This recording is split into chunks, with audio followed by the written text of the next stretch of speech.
That visual sense was what I developed. Later, when I'm doing medical intuitive reading and I'm looking at an organ and I back up and move around, it's the same ability, that three-dimensional sensibility.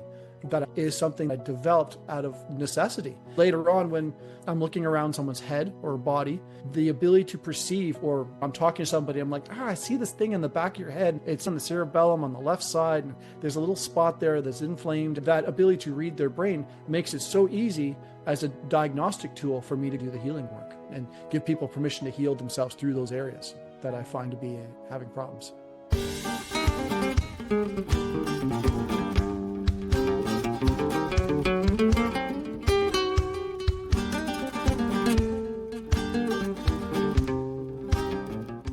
Welcome as the embodied warrior healer that you are.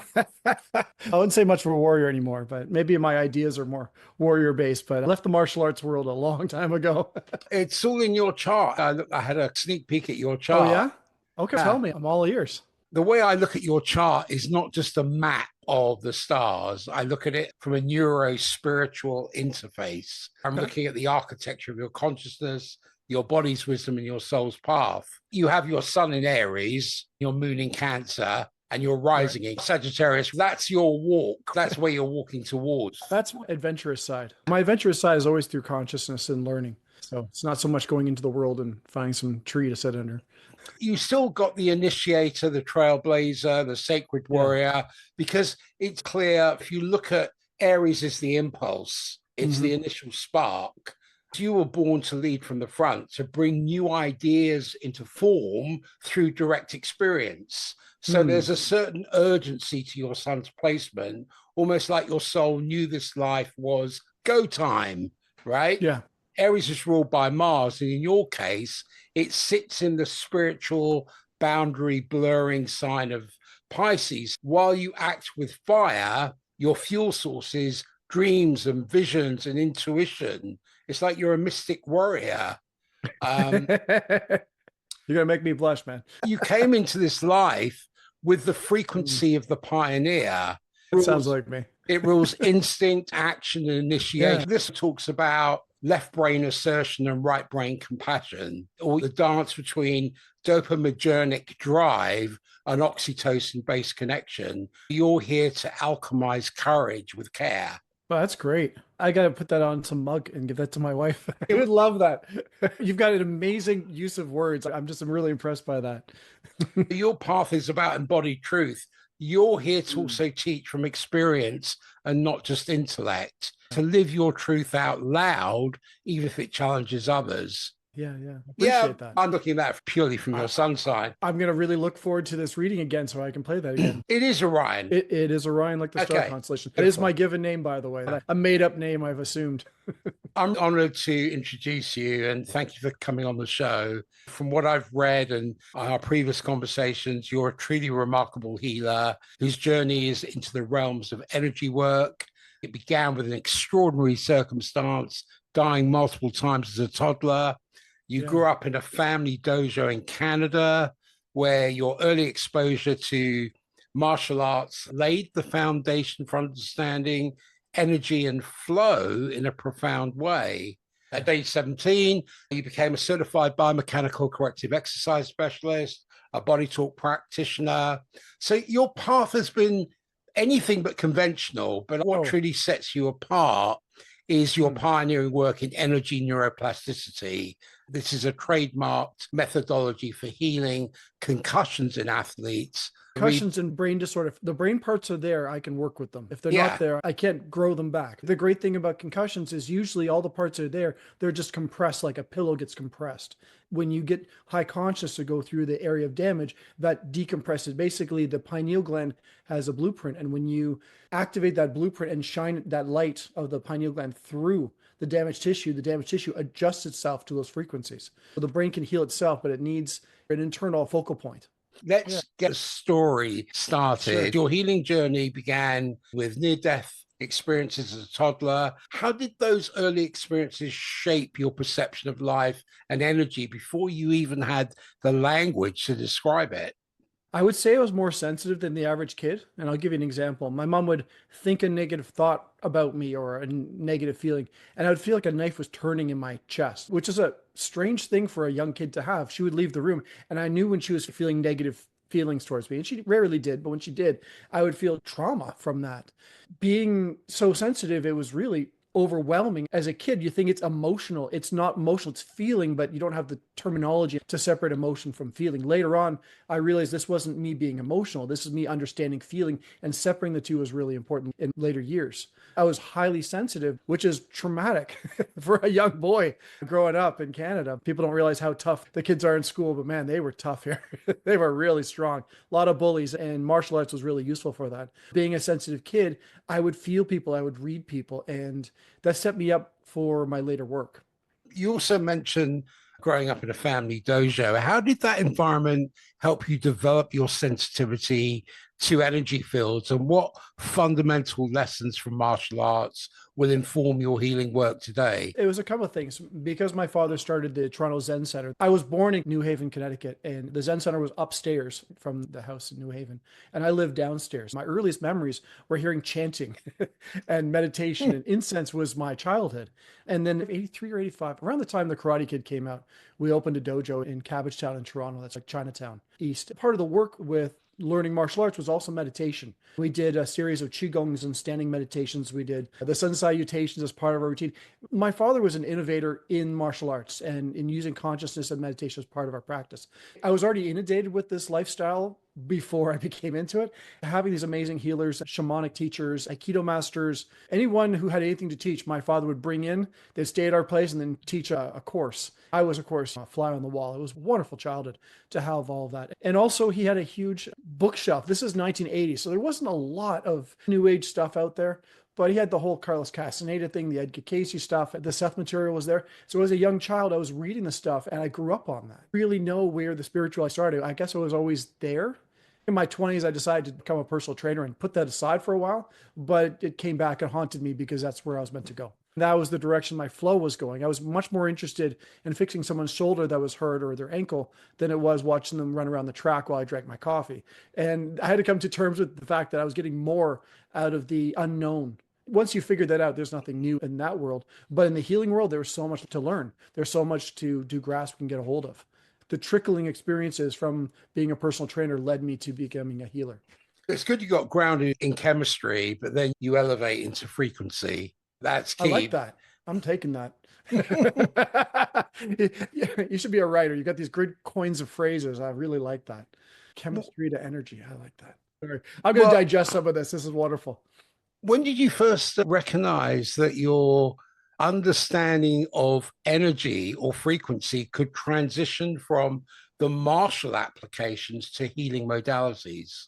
Okay, I'm going to tell you a basic story. It was actually the birth of my daughter. I was a martial arts instructor. I had my own school at the local community center. I had 40 teenagers, kids, and adults in all these classes. I had my daughter and I held my daughter in my arms. I actually delivered my daughter. That's another whole story.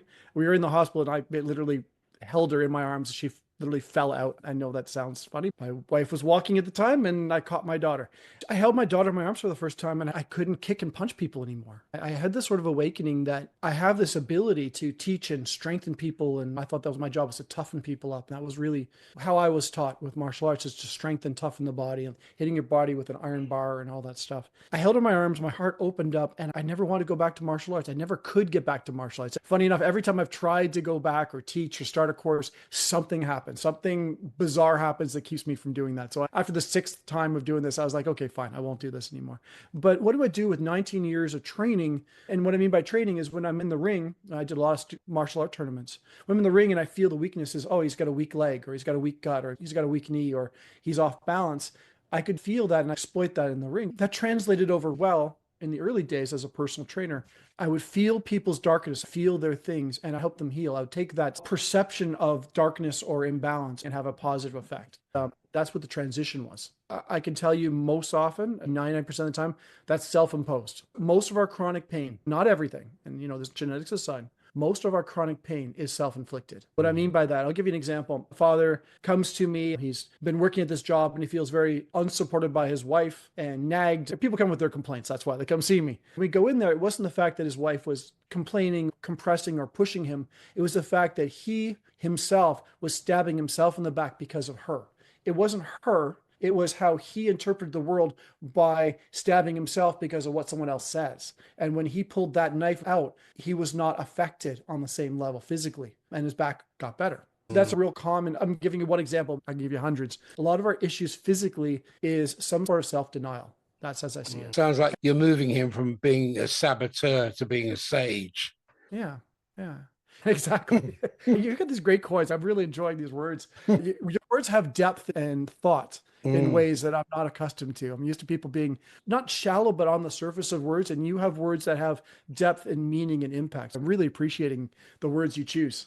And that's wonderful. Thank you. Thank you. One of your unique contributions in your work with concussion healing through what you call energy neuroplasticity, which is a methodology that combines elements of Reiki and body talk. Almost. I'll give you the difference. Shamanic work historically, and it's changed over time because I've studied the native way, is to take the pain out of somebody. Someone has pain and the healer draws the pain out of the person. Sometimes putting in their body, hopefully putting it into the earth, hopefully putting it into the ethers. But there is a transference a lot of times from the healer taking that pain out. Then 100 years ago, Reiki starts up. And Reiki is, well, we have the ethers and we have the grounding, and we're going to put this light and love into a person. What I do differently is I create a null. I create a void. I don't put energy in. I don't take energy out. I create neutrality. And I get people to expand their light through that neutrality. I create an emptier room for them to expand their light into. And as they expand their light, they're actually affecting their own healing of their brain. That's more of what I do, because every time I've tried to put energy in,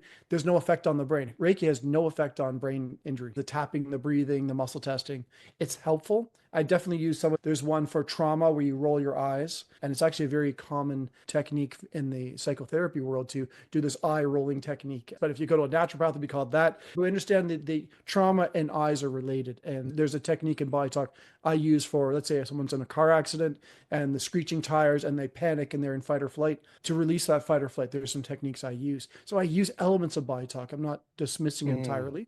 It was my foundation. All of us body talkers became medical intuitives. The ones I know, all of us became that because it was so much faster just to go and read the person than to muscle test every single part of their body, which is just very labor intensive. It strikes me like an embodied bridge between spiritual mysticism and somatic healing, where you're leading others into their own energetic sovereignty through the way that you conduct that particular process. You're speaking from truth, not from theory, and you're channeling wisdom into form. It's like being the energy whisperer and the embodied philosopher who transmutes chaos into coherence. It's so funny. I'm such a humble guy. You say wonderful things, but I'm very... But I'll tell you a story. I'll tell you another story. I was working as a personal trainer. I was working with this well-known chiropractor, and he does the arch supports in Toronto. I won't say his name. He hired me to work with his neck. He had this neck. He was a earth-bound person. All I can describe is he was stocky, and he felt like he was the kind of person that's rooted into the earth. He even had big flat feet. He was the embodiment of earth energy. I was working with him and stretching his neck, and he literally created a noose for himself to hang himself to try to pull his neck up. He was doing all these crazy things to release neck pain. And my touch, I have a touch that people say helps them heal. So I was doing some stretches with his neck and doing some healing work. And it's always helpful. He was a regular client, came in 3 times a week to stretch his neck. And we did that for about 6 months. And then this little voice in my head says, show him what it's like about the light above his head. He was a little tired that day. I was like, instead of stretching your neck, let's go for a walk. We walked around the track. And I said, I want you to visualize this white light above your head. And I want you to shift your awareness upwards into that light. We walk around the track and he's doing this little meditation. We hear this crack. Literally, his bones of his cervicals just opened up wherever they were compressed. He said, wow, that was interesting. My neck feels great. And I said, well, call me if you need more stretching. The next week, I think we got to cancel. He says, my neck's better. And as far as I know, he started swimming. He changed his routine. But as he shifted his awareness, instead of the earth and the ground and digging in, he shifted his awareness to above his head and rising above. That was such a change for his neck that it caused a physiological change. That's another example of just that high weirdness. But that voice in my head, that loud voice, when you honor that voice, there's something there. I didn't know what the outcome was going to be. I didn't know that this was a good improvement at all. I thought, oh, this is just an interesting exercise. But he was open to it. He's a chiropractor. He's a knowledgeable guy. And he said, whatever works, we'll give it a try. And that was the last I saw of him. It's that little voice in your head that says, hey, do this instead. Try this thing out. That voice is the one that leads me to something new. And there are often times where instead of a treatment, I just have a reading for someone, or I have an idea or a shift of consciousness that causes things to unfold or unravel for them. And that happened auditorily. People that are word people need to talk. People that are physical, like athletes, they need physical touch. People that are emotional need to release. We are all different balances of head, heart, and gut. You have to go where people are. In this case, this guy was all gut instinct. He was a smart guy, but he was all gut instinct. He was lower energy. When I shifted his awareness above his head, he acknowledged all of the parts of him that were in denial, we'll just say. And that denial was his opening of his consciousness, his higher awareness above his head instead of in the feet and in the ground. So you're facilitating an infrastructure of healing to heal the fracture of self by integrating action and awareness, structure and surrender. The thing is, I don't do any of the work. When someone comes in with heavy trauma, childhood abuse, whatever, and I don't put it out there, but that's what comes to me on a regular basis. They go in their heart and they see mom's addiction, anger, and mom's fighting and the issues around mom. They go into mom visualizing in their heart deeper and deeper all these emotions. They go in like a knife blade. How far they go in all these emotions? I just give them permission. Do you want to pull that out? Do you want to let that go? And I say, take the knife, pull it out of your heart and do some deep breathing. And then that's enough for their heart to release that pain. And then in its place, I get them put unconditional love, and they're doing all the work. They're the athlete. I'm just the coach. I'm still the personal trainer. When I do it, there's a level of deniability when a healer heals. Did he really do it? Did it really fix? Did it really help? But when someone does it themselves, they know it's done. There was an experience. It's enough for the psyche to say, okay, this was dealt with. This was acknowledged. This is done. I can let this thing go. That's where the shift happens, when people take the initiative on themselves. I see myself more as a coach, a healing coach. That doesn't mean everybody wants to heal. A lot of people say, I want you to lay down on the table. I want you to fix me. It doesn't work that way. I say, what do you want to work on? I don't know. Let's find out where you're stuck. And when they take on the onus of their feelings and their definitions, that's when the change happens. That's when the possibility of them healing starts.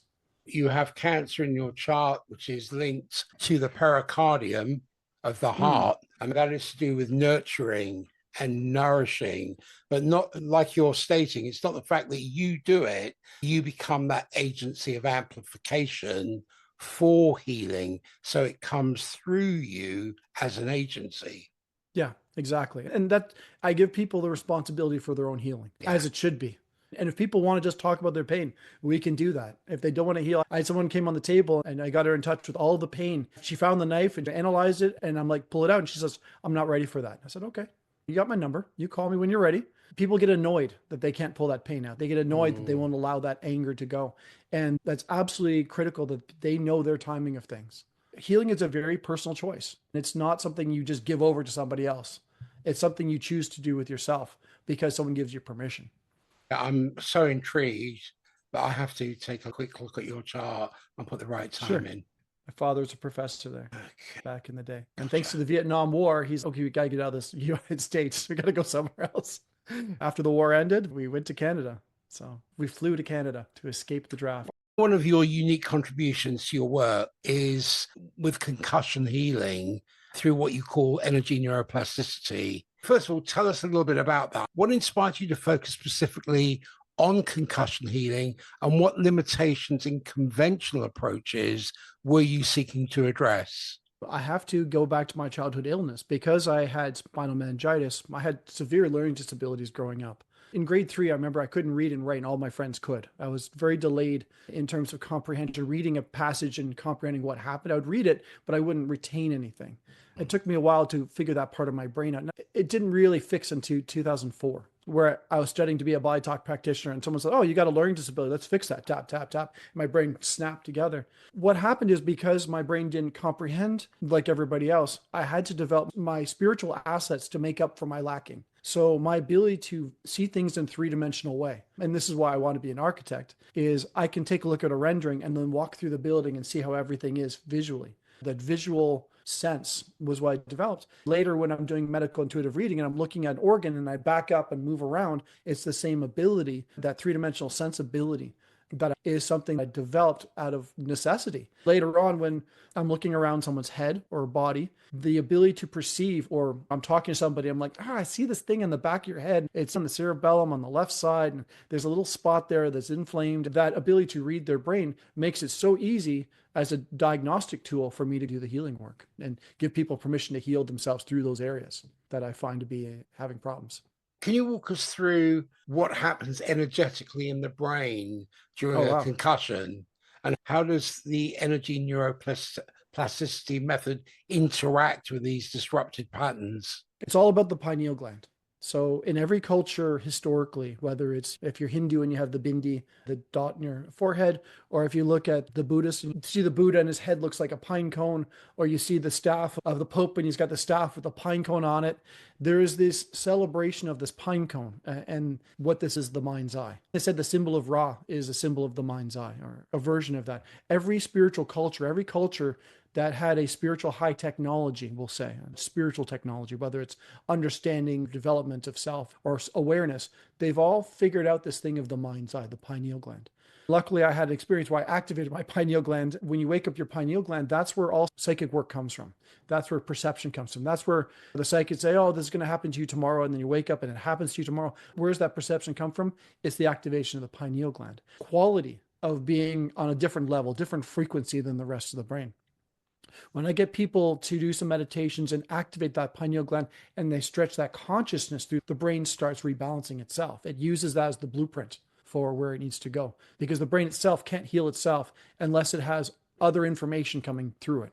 And that's how the neuroplasticity works. I create these nulls. People shift their awareness through the nulls. And what they're doing as they're reaching out with their awareness out to my hand, what they're doing is they're healing deeper and deeper inside the brain like a lens. And what happens is people have clicking, popping, whizzing. They get very cold. I put a lot of blankets on people. It's very common for them to shiver. One of the side effects is my brain makes clicking, popping noises, really auditory loud. Just so you know, my mouth is closed, but that noise, that's coming from my brain.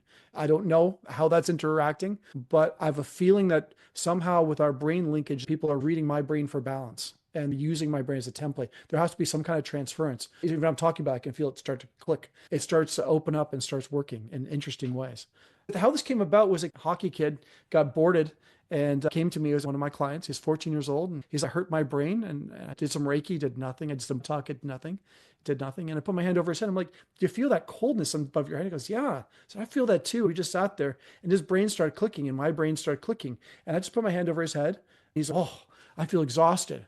There's a popping sensation. He went home, went to sleep. I said 12 or 17 hours. He got up and he says, my concussion's gone. A couple years later, someone else comes to me with a concussion. I tried this thing with this kid one time, and that's how this started.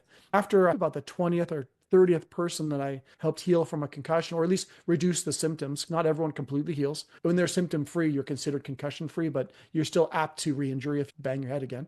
When you have so much success along a route, you have to take into effect that you're meant to do something along that line. If you do a piece of artwork that you hate, but everybody loves, you have to say, okay, there's something here that they love this artwork that I'm doing. That's not my cup of tea, but it's what they do. I didn't set out to heal the brain.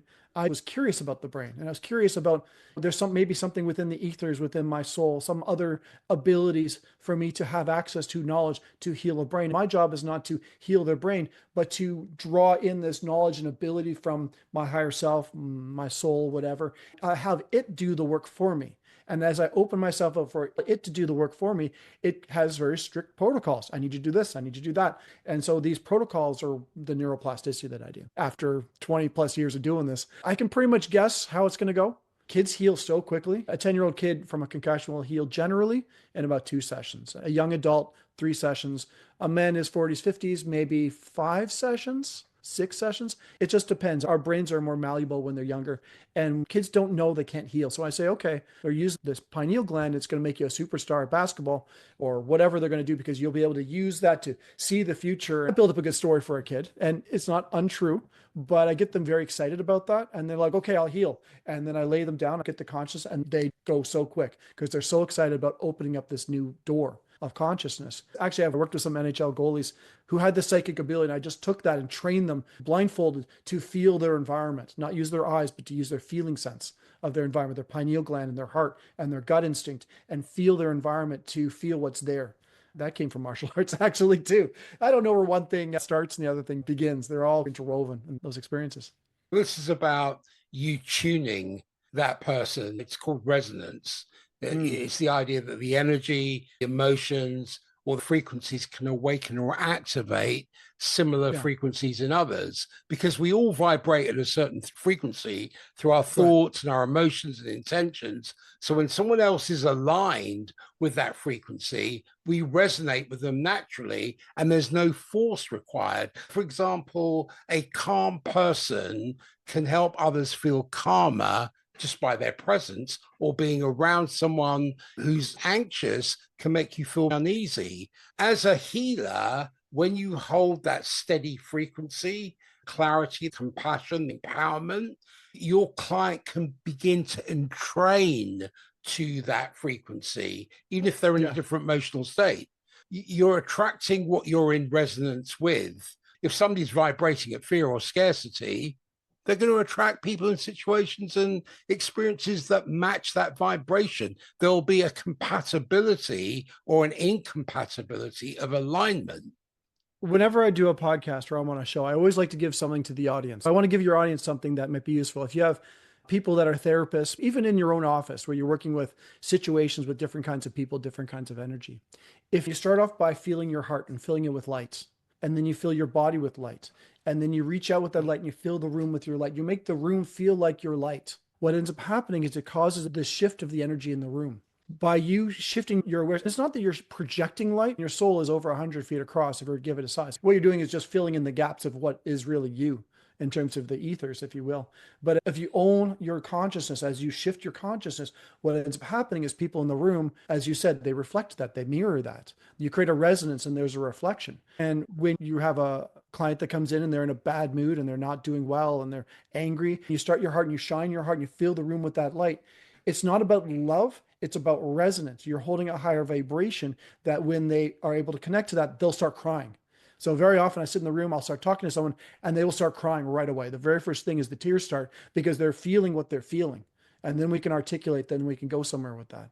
But when you hold that light in your heart, you'll cause energy to shift. And I also work with young executives that are trying to move up the ladder. I say to them, I want you to have a smart head, say the smart things. But when you speak in front of the group, I want you to say it through your heart. I want you to resonate those ideas, your unique ideas, where the company should go or what you're working on. Say it through your heart. There's an authority of the heart. The head thinks, the heart knows. When you go into that knowingness state, there's a resonance that's different. And the people that hold a certain heart resonance are people that people will trust, that people will hear. When they leave that meeting with you, they've heard you, they saw you, but they've felt you. And when they feel you, that's like a good wine that lingers in your mouth for a while, or a good scotch that lingers, that stays with you. It's not about manipulating people. It's about revealing yourself in a way, an open, honest way that causes other people to open, honestly respond. There's a lot of truth that goes on in those meetings. And all you're doing is just being yourself authentically. That comes off as a resonance that's different when you let your heart get involved. Beautiful. And there's a fine line between manipulation and facilitation. I would have to say that naturally I project my will on others, but never for evil. I'll give you an example. I was a young guy and I'm on a bus and I'm sitting in the back and I'm sitting next to this nice lady. And in the front is this teenage kid who's ragging at the bus driver and they're screaming at the bus driver and it looks like they're going to go to blows. Instead of getting anxious, everyone, you can see the bus, the Canadians all tense up and get quiet. I'm culturally diverse, so I see all different cultures and how they respond to things. And I thought, you know what? I'm just going to be peace and shine my light, filled that bus with light, and I filled that light all the way over to that kid's heart. I took that kid and I shined the light from his soul. And I facilitated with permission, put his soul into his body, into his heart, and that kid's, I'm out of here, and they ran off the bus. And everyone was all relieved. And all I did was give him a chance to connect to himself. It's not my will on him. I'm connecting him into him. And I'm just the facilitator. When I do that to people, there's a reaction, there's a result, there's a thing that they need to see. I'll see someone on the street corner or someone who's hurting or someone's carrying a lot of pain, and I'll facilitate with permission. I'll ask above their head, is this okay? And I'll get a yes. And I've got a million stories. This is what I do in my fun time to keep myself sharp. But I'll draw that light in from their soul. I'll draw it into their heart. I'll draw it into their damaged tissue or their pain. And there will be a noticeable change where they will even speak. That feels a little better, or I feel a little better. It's not my willpower putting over them. I'm just pouring them into them. And I'm a facilitator for that. And that's perfectly legitimate without manipulating anybody. I got to tell you this one. It's lunchtime. I'm at my favorite sushi restaurant on Yonge Street, which is the main in Toronto. It's the main drag. And my favorite sushi restaurant, this is a few years ago. I'm sitting there by myself. There's nobody else in the whole place. The sushi bar is curved away. Another woman sits down a couple seats over, face the other direction. So we can't look at each other necessarily. And she's on the phone and she's being really loud. I noticed that she had a wrap on her hand. Looks like she hurt herself. And she obviously worked at Sweeney Todd's across the street, which is the hairdressing place. And she comes over and she's talking on the phone. She's like, "Oh, Marge, I can't come out. My hand hurts too much. It's burnt too much." And she's going on like this. I'm getting a little annoyed because she's being really obnoxiously loud. And the voice over my head says, give her a little zap. I said, okay. So I take the light, I start draw it into her heart, and she's a big-hearted woman. When I get to her heart, you can do like, oh, she's a very loving, caring person. That's why she chooses a life of service. And I take that light from her heart and I shove it into her hand, and I feel the burn. I can feel the sensation of the burning. And I take that light, I just shove it into her hand and shine the light. And she talks. She says, "You know what?" She says, "My hand's feeling a little bit better. Maybe I will come tonight." She hangs up the phone, and I'm sitting there with my back to her. And she starts wanting to have a conversation. "Hey, are you here by yourself?" There's no reason for her to talk to me, but she's trying to start a conversation with me. She knew I did something, but she couldn't articulate what it was. She wanted to find some way of having gratitude or having a discussion, but that's not my place to say. I was just doing what I was told to do. And I'm not going to get into the details of what I do or how I do it. It was just an opportunity to facilitate something for her, to open up some door. And that's completely allowed to create these little moments for people where they create what just happened feeling. Wonderful. But those, again, for a healer like me, it keeps you sharp. And she was a little annoying on the phone, so I wanted that to wrap up too. But that's just how the situation works. And that's completely within the realms of what I should be doing, which is pouring light into their body and helping them facilitate that. Wonderful story. When you're working with athletes, as an example, who may be skeptical of energy-based approaches, how do you bridge the gap between their physical experience and your energetic understanding? First off, the people that are going to come to me are a different breed. One of the guys who's playing in one of the European leagues, his wife found me, and he was a spiritual guy. Over there, they're doing group meditations. They're doing crystal stuff. These are hockey players, but they are being brought up in Europe to be much more open to Reiki and energy work. So he came in excited to work with me because that was where I was coming from. It has to do with age. The younger people are very curious and they want to ask really deep questions. The questions they can't answer on ChatGPT, they're going to ask you.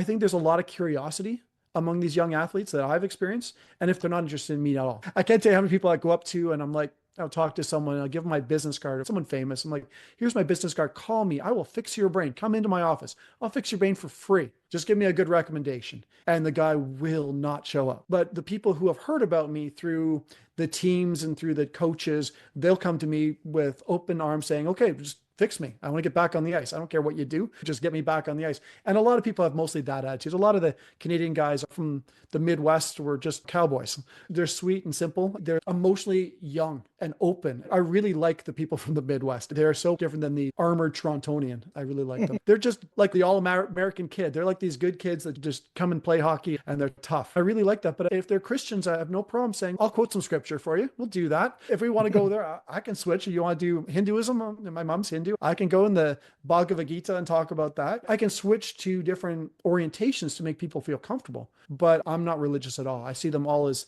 hands touching the elephant from different sides, having different experiences, but it's all the same elephant. That's definitely been my experience. There's often a delicate balance between being intuitive and being analytical in this kind of work. How do you integrate your formal training in kinesiology with your intuitive perceptions? I go in with no expectation. I have a whole ammo box of tools ready to go. I'm like, oh, someone comes in, "Oh, I got this knee pain." And so I'll go into my corrective exercise and I've developed a whole rolling technique of the toe all the way to the hip. And I'll just roll the toes individually together, roll the ankle, roll the knee until it stops cracking, and then roll the hip around. They get up and feel so much more aligned. And that came out of a session where I was like, "Oh, that would be interesting. Let me try that." That's part martial art understanding, because martial arts a lot of knee rolling and hip rolling, but it was also like the sequential rolling from the toes to the hip is just something I can do. So when they say, "I've got this foot problem," let me just mechanically do something there and see if there's an emotional connection as well. If you do the physical and the emotional together, then you're getting a more integrated approach to a problem than it's all in your head. So I don't analyze, I reflect, and I try to intuit the best, most efficient way. And I always think back to that chiropractor who just wanted to feel above your head, and it changed his life because he never did. Everything was in the ground, everything was in the earth. And many lifetimes were about him digging in the earth and connecting to the earth. That was his whole personality type energetically. Having no expectation is the key, and having curiosity is the key. Sometimes I've had someone come in and we just have the most amazing conversation, and that's just what the hour was. Or majority of people, they want to release pain. Majority of people, especially the online ones, I get people in their hearts. It doesn't matter where in the world they are. If they want to get in there and release mom, dad, sister, brother, ex-husband, ex-girlfriend, and they want to pull that pain out, I give them permission. I have techniques to give them permission to do that themselves. But I don't insist on that. We talk about things. We figure out the strategies. Where's your darkest pain? What are you holding on to? What do you want to let go of? And then physically, emotionally, spiritually, we find the most efficient. I'm an Aries, so I like efficiencies. I don't like to sit around and talk about it. Let's do something, right? As much as I can, I'll get on the table. Let's see what we can do. As soon as I can get them on the table, the work starts. The opening starts. Once we have a little bit of entrainment, a little bit of that confidence of they're not there. You talk about the flat earth, they're there to actually fix themselves. I get all types in my office. It's interesting. Your Cancer, your moon in Cancer, correlates to the parasympathetic nervous system, the rest, digest, and co-regulation. So you're neurologically attuned to emotional resonance, and you may absorb others' energies easily. It's also related to what I would call tribal bonding. Almost like what I'm feeling from you is there are imprints that carry deep soul memories of caretaking, of nurturing, of tribal bonding, of emotional security. So in a way, you're facilitating an infrastructure whereby you can establish not only a safe space, but a brave space for people to be in receipt of healing. And I think that nurturing you have, that empathic and that protector, for you, it's almost like you create an emotional sanctuary. But I think your deeper soul work is to self-nurture and recognize that emotional security, which I believe you already know is generated from within. The shadow is to transmute overprotection and emotional retraction and victim identity. There's a lot of light to embody here in terms of your intuitive wisdom, emotional courage, and ancestral healing. I looked at your chart at the right time. Your ascendant is actually in Leo. That's how your soul interfaces with the world. It's your vehicle, your personality structure. With Leo rising, your soul has chosen a radiant, expressive, heart-centered, masked aware. It's not about ego inflation for you. It's about living your truth with bold authenticity and becoming a beacon of transmission for others to do the same. Like the story you just told me about the bus. So evolutionary, the directive for you is to reclaim creative sovereignty. In this lifetime, you are meant to shine unapologetically, not for approval, but as a mirror of divine expression. Leo rules the solar plexus and the heart-brain coherence, as you've just spoken about. So confidence isn't arrogant, it's a nervous system alignment. The more coherent your heart rhythm, the more magnetic your auric field becomes. It's interesting you said about people's trauma. The way to not take on people's pain, this is not something where you're hired to work with somebody who's carrying a lot of pain. Instead of, if their vibration's low and your vibration's high, instead of going down and lowering your vibration, which a lot of people think empathy is to resonate where they're at. If you do that, you walk out of there and you're exhausted. You have no energy, you feel terrible, and you had a hard day. What I recommend to people, instead of bringing your energy down to where they're at, and you are engaging them and mirroring them in all the natural ways you do, but you raise your vibration up and you try to pull them with you. I use humor a lot. When people say, oh, I just got divorced, I'm like, congratulations, high five. That's how we start, okay? You know why? Because humor is a great disinfectant. I use, when people are crying and I hand them my tissues, I'm like, oh, here are the bullets. We're going to war. And I make them laugh. That helps them open and stay open instead of closing down with fear. A lot of people get anxious because they're revealing so much of themselves. I use humor to keep them in that flow state. Instead of taking on their pain, I focus on increasing my resonance light and letting them know they can resonate back. I'll give an example. I work with a lot of young boys that are bullied. I remember that time in my life where martial arts was actually what you needed to get through school. I get them to stand in the center of my gym and I get them to shine their light and fill the room with their light. They stand up straight, shoulders back. I'm like, that's how you go to school. You go to school with this light. It's not about confidence. I said, your soul's over 100 feet across. So own it. Be that full soul. And they stand up straight. And then I hear that no one's ever bullying them again. And they don't have to punch a kid to prove their worth. They just hold more light. The thing about bullying is it's tricking people to releasing their light, letting their light go until they're exhausted. When you shine more and more light, people don't want to get at you because you don't have the armor. When people carry armor, and de-armouring is absolutely critical for health. When they carry armor, to have armor is to tell the world, hit me again, hit me again. I need to reinforce this armor and see the world as a scary place. I need the armor. And then people put themselves in relationships where they need that armor. And then they get to a point in their life, they're maybe 50 and they're like, I don't know why I'm carrying all this armor. I keep dating the same people over and over again. Well, why don't let's get rid of the armor and see what happens. We do some release work. They give permission to see their armor. We talk about it. I get them to pull it off symbolically and let it go. And they feel so naked. And I said, I want you to shine your light and fill the room. They leave there and they're on a cloud. And they don't shut themselves down because of how someone treats them or how someone acts or what people say. It's they separate that. As they hold that light, they realize that other people's opinions of them that are not people who have authority. These are people who don't know them. Their opinions don't matter. The only opinions of people that matter are people who truly love you. When there's love behind the words, there's trust. But people who don't know you, you have no reason to create them to be the authority over you because they don't know you. When you know they are perceiving you through their goggles and you're carrying your armor and you have your dynamic, by having no armor, there's no reason for them to want to hit you. And the same kind of emotionally, the same kind of people who want to harm you, when you have no armor, want to love you. It's a strange switch that happens. This happens a lot in office work where they have a toxic work environment. And I get someone to take off all the armor and shine the light. And that boss who treats everyone bad suddenly disappears, has to quit. Or that employee that's dragging their butt and finally something changes and they have to leave the department. That shift of energy is because as you shine your light with no armor, you create that warmth and everyone else shines that light. People who can't shine that back have to escape. They have to leave. They have to get to the door as fast as possible because that work environment's not working for them because the negative's not working. And that's how you shift the energy. And de-armoring is the sovereignty. When people can be de-armored and hold light instead of armor, they're shining instead of retracting, instead of denying their true self. That's a huge energetic shift in people, especially in their health, because armor does not allow your soul to enter. When you have armor, your soul will not enter your body to fix.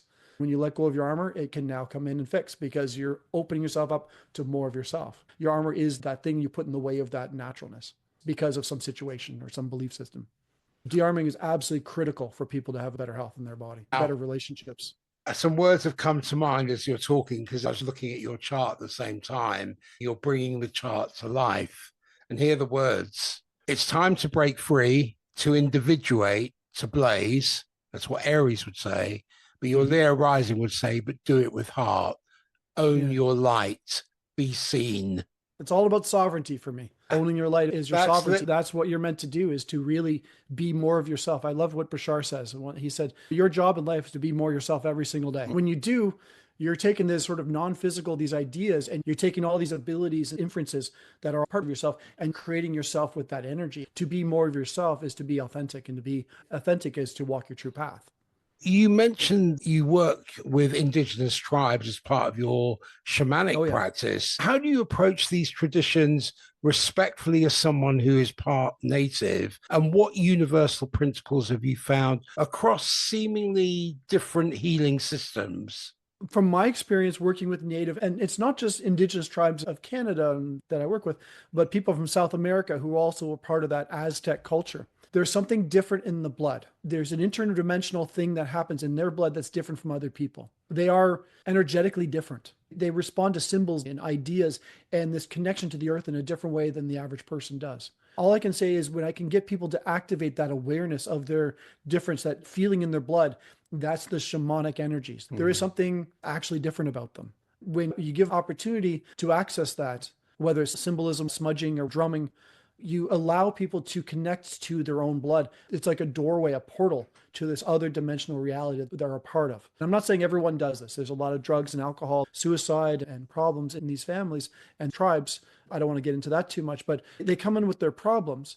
But if I can access their true beingness, to really connect inside, that's where that pride of self comes from. And that's where the spiritual building starts from. I approach them on their terms. This big native drum. And when I teach people who want to become a medical intuitive, the very first thing I teach them is how to use the drum. And you lay a person, and this is actually a lot of fun when I have a big group of people. I get someone from the audience to lay down, and I use my drum over the body, and I say, Wait till you hear the pitch change. I get over the liver and dum, tick, tick, tick, dum. I'm like, okay, liver damage. I go around their body. I go over to their left knee and dum, tick, tick, tick, dum. And you can actually hear the vibrations where there's imbalance in the body. It shows up like you can hear it with this big drum. Now, I'm personally shifting myself into that shamanic state to do this work. Just like someone dowsing, you have to shift your awareness into doing this work. The native drum itself will pick up the imbalances in the body with a little intuitiveness. You can fine tune that to really know what the problems are in the body and go into healing work directly in those areas that the drum is teaching you to go to. It's auditory and people can hear it. People don't have to believe anything. I say, this is a drum. This is the most basic tool. This is one of the oldest tools on earth other than a spear and a sword. This is one of the first tools. It's not just for making noise. Let's use it in a different way. And it's a big drum. I think it's a 14-inch drum. It has a deep resonance. But when I hit that thing, as I understand, we have these magnetic fields on our body. And whatever there's issues about or in those magnetic fields, the magnetics will hit the drum in a different way. Our field is read by the drum. And if there's any pulling in or dysfunction, that'll change that electromagnetic currency over that area. And you can hear it in the drum, as I understand it. With my limited understanding, I just intuited that's what I'm doing. But it works every time. It's amazing how much you can pick up. The fact that they had a hip operation shows up because the energy around the hip is different than the energy in the other hip. It all manifests itself, but we're not taught to read frequency. In astrology, people say the planets can't influence you. It's not the fact they influence you. It's the fact they are actually frequency. They are waves. We see them as solid because they're so slow moving, but they're frequencies. But we don't read frequencies. This is why I was saying to you earlier, you've elevated from chemistry to frequency. What you're doing is you're not solving or dissolving those issues or problems or challenges at the level of chemistry. You're solving or dissolving those problems at the level of frequency. So it's not a fix-it situation. It's a question of saying, yes, I can tweak here and there, but then they've got to become their own gardener. They've got to tending to their own garden. Talk to me about trance channeling. I see that represents one of the more profound aspects of your practice and the ability to access that information beyond what we perceive as ordinary consciousness. For me, raises fascinating questions about consciousness itself. How did you discover your ability to trance channel, and what was the initial experience like for you? I'll tell you what channeling feels like. It's a long story. I'll do the quick version of the story. One of my best friends at the time, his mother was a channeler. And I told him I want to learn channeling. So we went off to his mom's place and she induced me. She got me into this deep state, hypnosis. I started channeling from day one. And she kept me there. Her and her son kept me there asking questions for over 2 hours. I was wiped. I was exhausted. I had to sleep for a long time afterwards. And I asked, why did you guys keep me under for so long? In that channel state, the person who's evoking you is in control, just like hypnotism. The answer was that we did that so you remember how it felt like to get there. You needed a roadmap and an address to get to. So when you need to go to that address, you can go back to that again. I don't really know where the channeling started because I was doing medical intuitive readings back in 2004, 2005, around the time I healed my brain from body talk. I started doing these Edgar Cayce kind of readings. My mother, who is a past life regressionist, would get me into this deep state. And people just knew if they just get me there, I could fix things and do things. I don't quite know how that is. But anyway, she'd give me this deep state and give me a name and address and age of a person and birth date. And I would just go in these deep readings and tell this whole story about that person that I've never met. And we did that for a few years. And she would write it all down and send it off to people. We learned later to ask people's permission about that. My mom was just curious if we could do it, but my accuracy was quite good. And people are very embarrassed by some of the things that were coming through because you're just trying stuff out. The channeling and the medical intuitive things are very close. The only difference is the reason why I do channeling sometimes is when I can't get the information myself. When I can't intuit something, there are things I don't know, things I'm not knowledgeable about, where someone's asking questions about stocks and politics. I honestly don't know much about those things. So I will channel that information because that part of me understands or is interested in those topics. I'll channel the things that I can't do. I use it as a backup. If I can't find information, I'll go into a channel state and see if I can get anything deeper. Just like Bashar and some of these and Cryan and a bunch, there's a bit of a sense of humor to my higher self. So people are not always accustomed to the directness of that humor and the dryness of that humor, and they might not like it. I'm not in control of that. It will poke fun at them sometimes a little bit. Sometimes you'll be like a naggy grandma, you should do this. And so I do it. I don't really like it because I'm careful about people's emotions, but my channel state, I'm not so much. I've had people walk out halfway through a session. That happened a little while ago. She wanted to do a session. I'm like, let's work with me. She said, no, I really want you to channel. And halfway through the channel, she just got up and left. Because it told her something she didn't want to hear. That's what happens in that channel state. I feel for people, and I don't always recommend that in terms of the work I do. But if it comes to simple things where they need an answer to something I don't know about, then that's useful. I see it as a tool, but I don't want to stay there. For the people who don't know what channeling feels like, it feels like you make an agreement above your head. There's a sense of compression, like light streams into your body and compresses your personality down flat like a pancake at the bottom of your feet. My fingers push together really hard. So I feel like I almost have arthritis after I'm done because I'll push them together for an hour while I do the channeling session. It's physically taxing that way. I feel a lot of pain in my body afterwards, just from the awkward positions because you're frozen in that state. While the mouth is moving, the body's frozen. That's what my experience is. There's a compression feeling and a dreamlike feeling. So we're in a dream state where you hear the words coming through you. Sometimes you don't. And all you hear is like the last few seconds where it says, okay, is that it? All right, I'm going to go. And it takes off. And then you come back and your personality decompresses. And I guess that's the best description of what that feels like. It's not my favorite thing to do, but I'll do it if it's necessary. There are other people that are much better at it. That's all they do is channel. I just take it as another gear in the gearbox that I need to use. The traditional stuff doesn't work when I need deeper answers. I've never been able to channel for myself, but I have had questions and get these huge, profound downloads of information. Like, what was that relationship for? I don't understand that. And I'll be driving in my car and I'll get this huge download for an hour of what it was all about and why this had to happen this way. And I'll get these raw inferences of stuff, but it's not channeled. It's just downloads. How do you distinguish between the information that's coming from beyond you as distinct from your own thoughts or interpretations? Being a 5-year-old kid, I was channeling. I was in that channel state as a young kid. When you die a few times, you come back, you're a little different. You're a little different than the other cats, right? And people are like, you're so loud. And I wasn't verbally loud, but there was so much power behind the words I was saying. I give an example. I was at a client's house, training client, and I was driving back to pick up my then wife from dropping off the kids at school. I'm on the way, and the big, loud voice in my head says, stop off and grab her coffee. And I know she's Latin. She does not like me to be late. She was a hard character. And I was always trying to be kind and thoughtful to her. But I stopped off. I got us coffees. Now I'm 5 minutes late. This is like the early cell phones. I'm texting, I'll be 5 minutes late, and I'm getting an earful. Anyways, but that voice says, it's okay. You're getting her favorite coffee. She'll be fine. Be 5 minutes late. Because I'm 5 minutes late picking her up, there's 4 cars in front of me. The first one's a big red truck. He pulls out into the intersection, and this motorcycle is going probably over 100 kilometers an hour, or 65 for Americans, impacts this truck at full tilt. He was driving down the center line, completely illegal, and this was a school zone, and he was going over 100. So the truck driver pulls forward. The motorcyclist hits him, dies instantly. Had that been me in my little tiny car, I would have been dead. There's no way I would have survived that. He's in a big truck. It was fine. And he had pulled a little further, but had it been me in that situation, I would have been dead. When that voice is saying, be late, that very loud voice, I've learned to listen to it. When I was swimming and got caught in an undertow and getting pulled out to sea in St. Martin in the Caribbean, the voice says, turn right and go perpendicular. Don't swim forward towards the shore, swim diagonal. So I swam perpendicular to it, so 90 degrees from where I was swimming, and then suddenly the undertow was gone and I could swim to shore. And I was like just being ripped out to sea. So that voice, when it's loud, you have to listen to it. It's like a parent that steps in and picks up the phone and tells you what to do and then hangs up the phone. But if something's very important, something I need to pay attention to, a relationship, a situation, a stock to buy, it will be really loud. And I have to honor that. And he'll say it twice in case it's a deniability the first time it happens. Then he'll say it the second time. When I don't honor that, bad things happen. Making sure that you're getting out of life what you need to get out of life.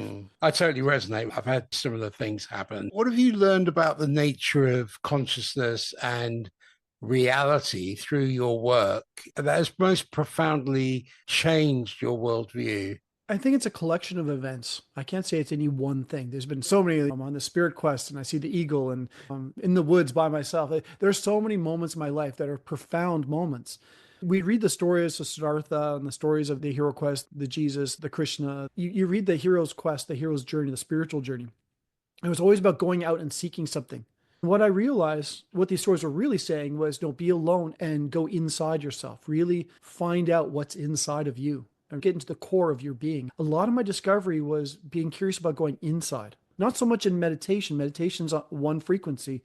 Okay, frequency is there. I got the meditation. I'm quiet now. What's more? Who am I really? What am I really here to do? What's my purpose in life? By going inside, I found a lot of answers were there. If I was looking on the outside, there'd be a few, but they're few and far between because it's not catered to my specific question. It's not so much a thing out there, was that striving to have inner balance and inner focus. When I have that inner focus, the outer world seems to reflect that. I don't think it's any one event. I could tell you stories until the cows come home. It was realizing the necessity to connect inward and to connect to my soul outward and putting them into a sense of flow. And when I don't know what to do, I don't know what to say, I go into that sense of flow. I'm like, okay, you answer for me. I don't know what to say. I don't know what to do. And it comes in as like something really eloquent. I'm like, wow, that's great. I should write that down. But that's what happens when you allow for that knowledge. You're tuning yourself to that knowledge and ability to allow that flow to happen. But my most profound things are for other people, because that's where I get excited about the stuff. The things for me are really interesting and I do that. But if I can say something that changes somebody's life, that's really profound for them and useful. So I focus a little more on other people than myself, because once you figure these things out, you still got to take out the trash, still got to pay your bills. Absolutely. 99% of life is maintenance. Exactly. But this has been really fascinating. And I want to thank you for illuminating the pathways of healing that remain unexplored in many mainstream discussions. I love your dedication to helping others find balance through your varied modalities. I've got no doubt that many listeners will find resonance with different aspects of your work, whether they're approaching it from a place of curiosity about energy healing or seeking alternative perspectives on their own health challenges. So I want to thank you for bridging these worlds. Where can people find you, and do you have any parting words? Yeah, the best way to reach me is my name, my website, OrionMott.com, Orion Mott. It was the Mott Hammer Knife Lawnmower Company. It wasn't the Mott Apple Juice, unfortunately. But Orion Mott is my website. The best way is to text me or through WhatsApp, or if you're in Canada or North America, send me a regular text message. Parting words for people: look at all of the problems in your life as challenges. Don't see them as problems. See them as the things you're meant to do, whether it's a disease you're working through or a situation with a family member. But own the things that you can own about these experiences and see them as challenges that you're there to learn about, overcome, or maybe it's just there to open your heart and find your own truth out of that. Beautiful. So well said. Thank you so much, Orion. Thank you so much.